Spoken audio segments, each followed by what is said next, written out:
سلمت قلبي يا ربي لتغسله، رفعته لك من خوفي فأنت له. تعبت مني فكم أسرفت أتعبه. بسم الله الرحمن الرحيم. ربنا آمنا بما أنزلت واتبعنا الرسول فكتبنا مع الشاهدين. صدق الله مولانا العظيم وبلغ رسوله المصطفى الكريم، ونحن على ذلك من الشاهدين، ونحن على نهجه ولا خطاه من التابعين. أحبتي في الله، السلام عليكم ورحمة الله تعالى وبركاته. اليوم إن شاء الله غادي نستمر في شرح الآية الأولى المتبقية من سورة المؤمنون اللي كتبين صفات المؤمن.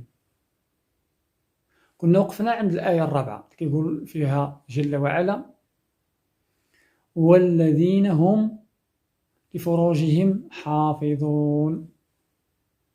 والذين هم لفروجهم حافظون. غادي نتوقفوا عند كلمة فروج. واش كتعني؟ كتعني الأعضاء التناسلية للإنسان، واللي الله سبحانه وتعالى خلقها باش تقوم بواحد الوظيفة وواحد الهدف، وهو حفظ النسل، باش الجنس البشري يستمر، يعني الإنسان يبقى في الوجود، يبقى في الحياة، الإنسان يتكاثر ويبقى في الحياة. هنا كيقول الله سبحانه وتعالى حافظون. حافظون لماذا؟ حافظون لفروجهم. ولكن السؤال اللي غادي نطرحوه: كيفاش يمكن يحافظوا على الفروج ديالهم؟ سهلة، يحافظوا على الفروج ديالهم بعدم الزنا. هنا غادي يقول إلا على أزواجهم أو ما ملكت أيمانهم فإنهم غير ملومين، يعني ما نلوموهمش. إذن يحافظوا على الأعضاء التناسلية ديالهم إلا على أزواجهم، إلا في إطار مؤسسة الزواج. إذن علاقة الزوج وزوجة ممكن يستعمل الأعضاء التناسلية ديالهم، ماشي حرام، الله سبحانه وتعالى ما حرمهاش. أو ما ملكت أيمانهم، يعني ملك اليمين، حتى هو حلال، حتى هو ماشي حرام. ولكن هنا ما عندهش موضع، ما بقاش ليه موضع. علاش؟ الإماء ما بقاوش. والإماء هما هذوك النساء العبدات اللي كيكونوا عند أسيادهم، كيكونوا عند أسيادهم مملوكين عندهم، كيشتريوهم. الإماء ما بقاوش لأن عصر العبودية ما بقاش، لأن القانون الوضعي الإنساني كيحرمه. إذن هنا الحكم معطل وليس ملغي، يعني حكم الإماء هنا راه معطل لأنه ما بقاوش الإماء، وليس ملغي لأن ما بقاش له موضع أو مكان. نعطيو مثال باش نفهمو. نفرضوا مثلا حنا رحنا في واحد المكان أو في واحد المجتمع فيه الناس كلهم أغنياء، ما معهمش ولا واحد فقير.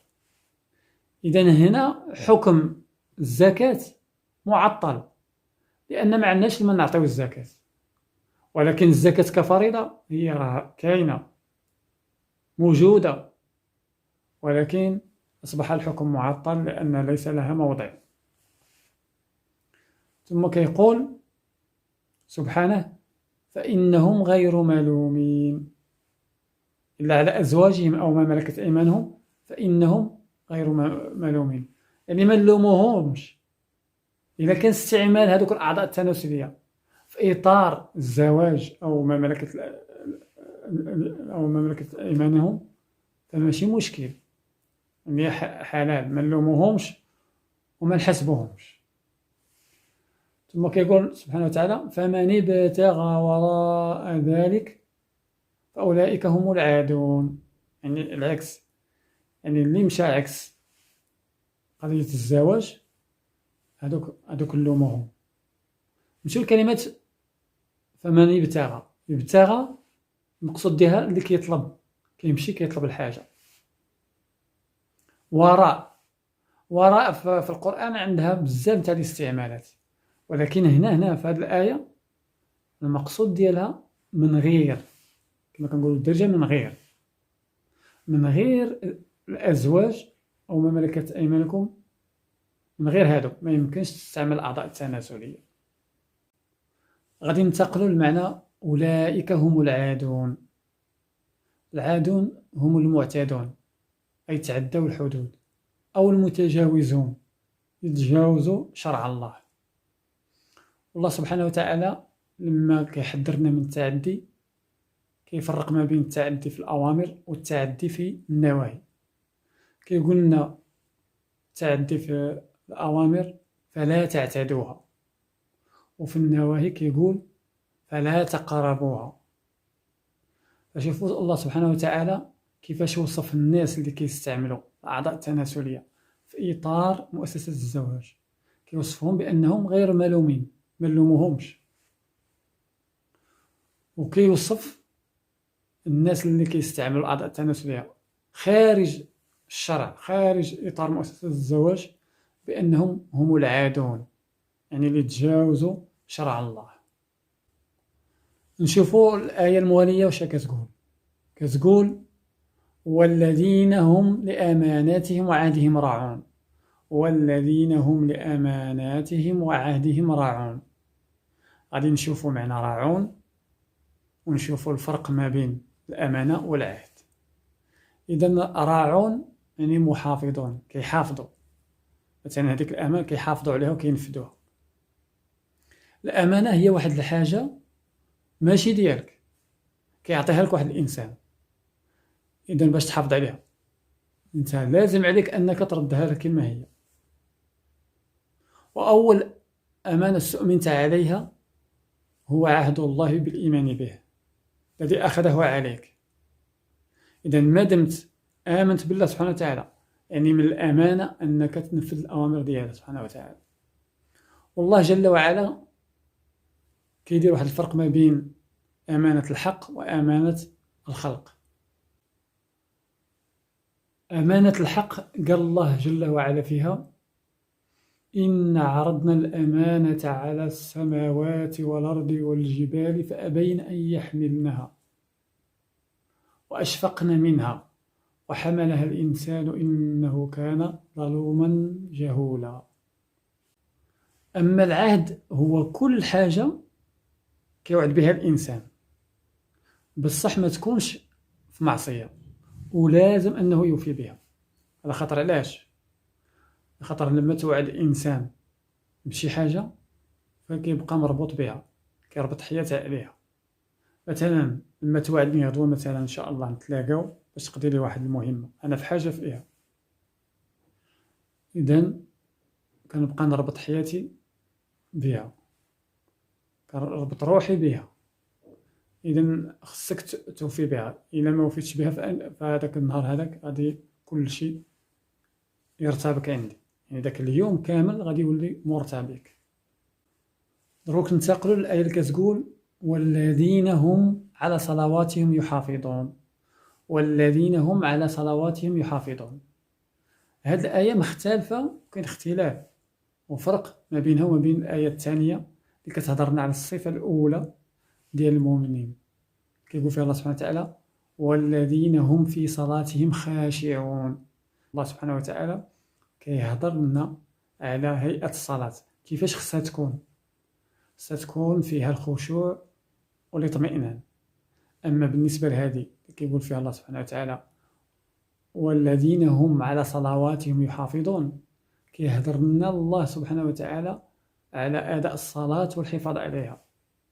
يعني تاخذ كل ميقات من أوقات الصلاة بميلاده، وميلاده هو الأذان.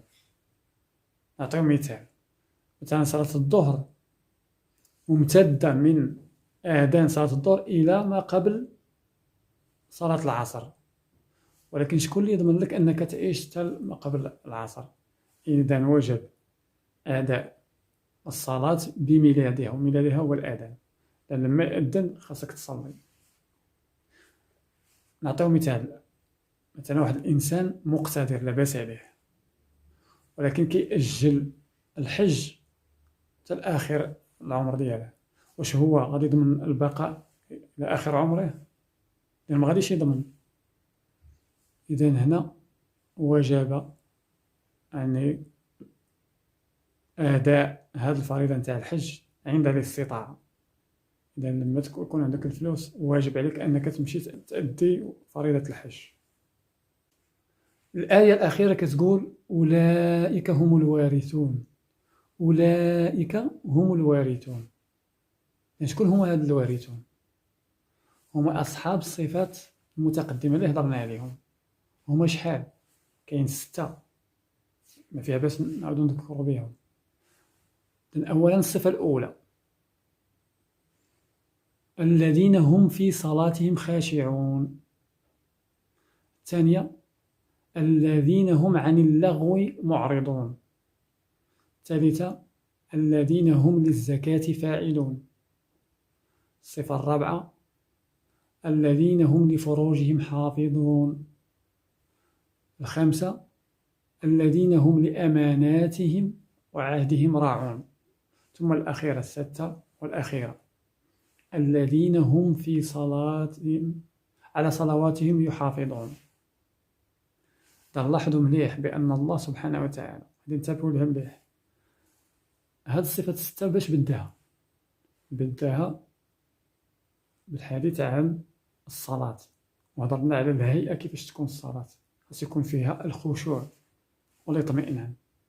ثم انتهى في الأخير يعني في الصفة السادسة على ما غادي يهضر لنا على الصلاة، ولكن هذه المرة يهضر لنا على الحفاظ على الصلاة في أوقاتها. إذا انتبهوا الناس اللي كتجمع الصلوات الأوقات أو كتقطع الصلاة أو تصلي وتقطع الصلاة، فالله سبحانه وتعالى ما دارش هكا عبثا. جاب الصفة الأولى الصلاة، الصفة الثالثة الصلاة، ما دار هكا إلا أنها عندها قيمة. انتبهوا مليح، راه الصلاة عندها شأن كبير وكبير بزاف، وغادي نهضروا عليه إن شاء الله في حلقات مقبلة. الله سبحانه وتعالى إلا كان غادي يورثهم بفضله وكرمه ماشي بالأعمال ديالهم. وهنا سيد النبي صلى الله عليه وسلم غادي يزكي هذه القضية وغادي يهضر عليها. كيقول لا يدخل أحد منكم الجنة بعمله. قالوا ولا أنت يا رسول الله؟ قال ولا أنا إلا أن يتغمدني الله برحمته. انتقلوا للآية الأخيرة الذين يرثون الفردوس هم فيها خالدون. الذين يرثون الفردوس هم فيها خالدون. واش قال الله سبحانه وتعالى في الآية اللي قبل؟ أولئك هم الوارثون. شكون هما؟ قلنا هما أصحاب الصفات 6 حسبناهم. واش غادي يورثوا؟ هنا غادي تكون الهدية ديالهم بفضل من الله ورحمته هو الفردوس الأعلى. الفردوس الأعلى هو أعلى الجنة. لذلك سيد النبي صلى الله عليه وسلم كان يقول إذا سألتم الله فاسألوه الفردوس فإنه أعلى الجنة وأوسط الجنة. والفردوس هو جنة في أعلى ربوة في الجنة، يعني مكان عالي ومتميز. لذلك نسأل الله الكريم بكل اسم هو له سمى به نفسه أو استأثر به في علم الغيب عنده أن يجعلني وإياكم ووالدينا وجميع المسلمين مع حبيبه في الفردوس الأعلى، وأن يشملنا برحمته وعطفه، وليس ذلك على الله بعزيز. ختاما أحبائي الكرام، أستودعكم الله الذي لا تضيع ودائعه، والسلام عليكم ورحمة الله تعالى وبركاته.